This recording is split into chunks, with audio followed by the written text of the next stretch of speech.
আমাকে প্রশ্ন করলো, হুজুর মেয়েরা যেভাবেই চলে চলুক, আপনার ওগুলো দেখার দরকার কি? আপনি একটা আলেম মানুষ, আপনি কেন দেখবেন? আমি বললাম, ভাই ঠিকই বলছেন।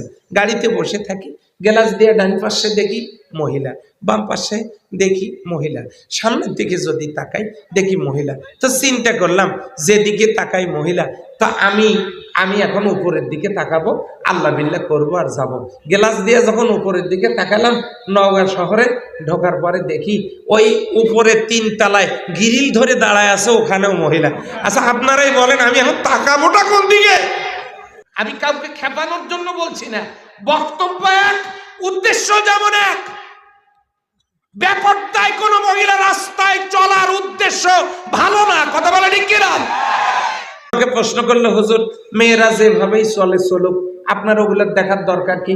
আপনি একটা আলেম মানুষ, আপনি কেন দেখবেন? আমি বললাম, ভাই ঠিকই বল।